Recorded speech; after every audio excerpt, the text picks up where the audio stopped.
গত 18ই মার্চ আমরা আমার ছেলে তুর্যর এক্সাম শেষ হওয়ার পর বেরিয়ে পড়ি ডুয়ার্সে গরুমারা ন্যাশনাল কটেজে। এটা মূর্তি নদীর ধারে একদম কটেজটা, খুব সুন্দর নিরিবিলি পরিবেশ। আমরা একদিন সেখানে সারাটা দিন কাটাই। এই সেই কটেজ, গরুমারা ন্যাশনাল কটেজ, আর এর একদম ধারেই মূর্তি নদী, রাস্তার ওপারটাই মূর্তি নদী। খুব সুন্দর নিরিবিলি পরিবেশ, চারিদিকে গাছপালা, ফুল, খুব সুন্দরভাবে কটেজটা সাজানো। একদম নিরিবিলি শান্ত পরিবেশ। আর কটেজের পাড়েই যেহেতু মূর্তি নদী, আর মূর্তি নদীর ওপারটাতেই গরুমারা ন্যাশনাল ফরেস্ট। নানা রকম পাখির ডাক শুনতে পাওয়া যাচ্ছে। আর সকাল হলেই তো ময়ূরের ডাক, সেই ভোর 4টা থেকে ময়ূরের ডাক শুনতে পাওয়া যাচ্ছে। তারপর আমরা একটু রেস্ট নিয়ে, কটেজে রেস্ট নিয়ে বেরিয়ে পড়লাম নদীর ধারে। ওই যে দেখালাম জুম করে, ওইটা হচ্ছে নদী, ওইটা হচ্ছে মূর্তি নদী। সেখানেই আমরা সেই দিনটা সারাদিন কাটাই। মানে নদীর ধারেই আমরা নিজেরাই রান্নাবান্না করে খাওয়া দাওয়া করি, সেই ভিডিও আসছে।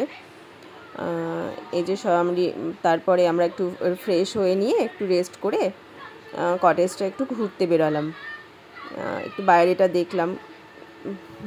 তারপরে এই যে আই লাভ মূর্তির লেখা নদীর ধারে, এইটা হচ্ছে নদীর ধারে। এখানে বসারও ব্যবস্থা আছে খুব সুন্দর। আর একদম শান্ত পরিবেশ, ওই পাটটাতেই ফরেস্ট, নানা রকম পাখির ডাক শুনতে পাওয়া যাচ্ছে। নদীতে সেরকম জল ছিল না,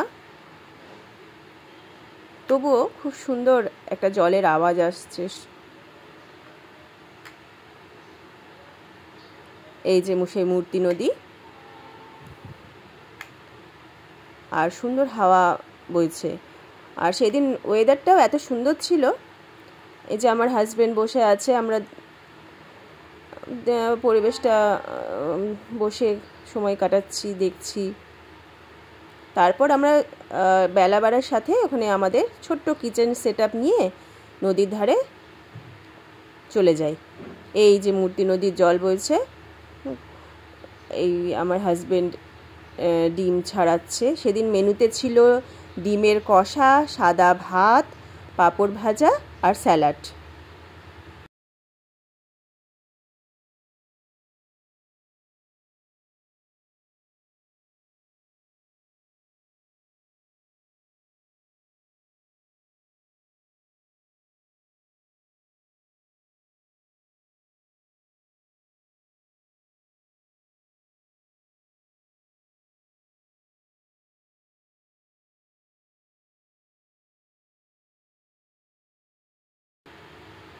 এই তো আমার ছেলে স্নান করছে, আর আমি এদিকে ডিম কষার সমস্ত আয়োজন করে নিচ্ছি। আলুটা ছাড়িয়ে নিচ্ছিলাম, তারপর যথারীতি মশলাগুলো রেডি করে নিচ্ছিলাম। ডিমটা করার আগে আমি পাঁপড়গুলো ভেজে তুলে নিই।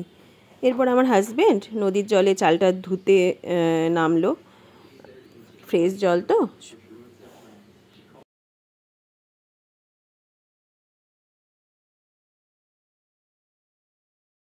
এইদিকে আমার ডিম কষা একদম রেডি, লাল লাল ডিমের কষা।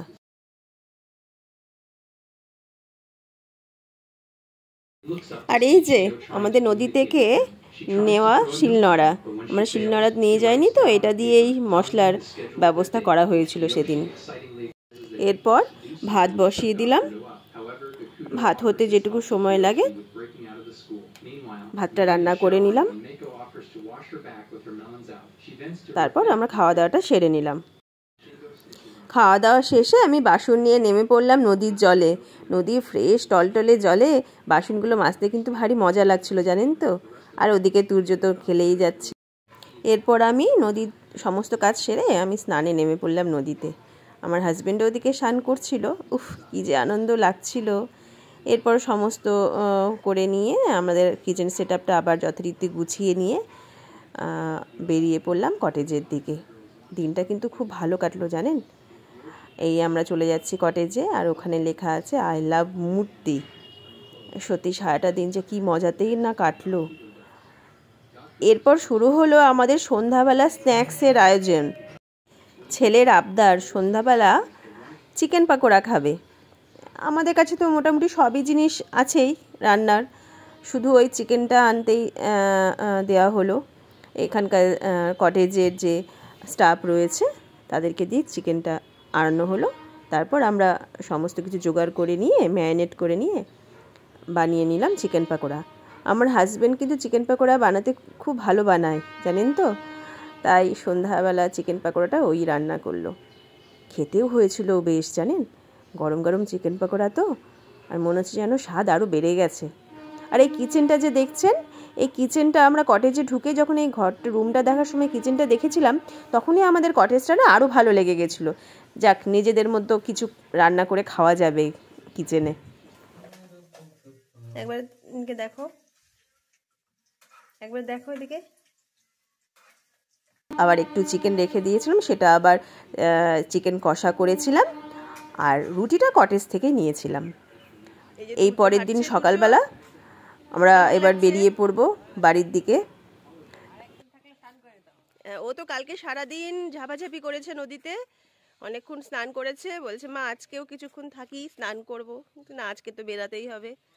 বেরিয়ে যাচ্ছে এখান থেকে, একটু পরে বেরিয়ে যাব বাড়ির জন্য। হাতি দেখতে পাওয়া যায় যে কটেজের একজন দাদা, নভেম্বর মাসে তিনি এখানকার হাতির গল্প শোনাচ্ছিলেন আমাদের। এইদিক এইখানে রাস্তা অব্দি চলে আসে, এইখানে থাকে।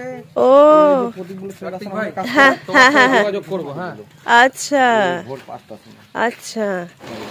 এরপর আমরা ব্যাগ নিয়ে বেরিয়ে পড়লাম বাড়ির জন্য। সত্যি কটেজটা খুব সুন্দর, নিরিবিলি, চারিদিকে এত গাছপালা, আর সামনে তো নদী, ফরেস্ট, আর কি চাই। আর সকালবেলার আবহাওয়াটা এত সুন্দর, মিষ্টি মিষ্টি হাওয়া বইছে, একটু ঠান্ডা ঠান্ডা, খুব সুন্দর মনোরম পরিবেশ জানেন তো। দুদিনের জন্য রিল্যাক্সেশনের খুব ভালো জায়গা, ওখানে গিয়ে মনটা শান্ত হয়ে যায়। এই যে আমার হাজব্যান্ড, একদম মূর্তির সামনে, আই লাভ মূর্তি আর মূর্তি নদীর সামনে। আমার মনে হয় বেস্ট লোকেশন এরকম হোমস্টে মূর্তির মধ্যে এটা বেস্ট আমার মনে হয়। এরপর আমরা বেরিয়ে গেলাম কটেজ থেকে বাড়ির জন্য।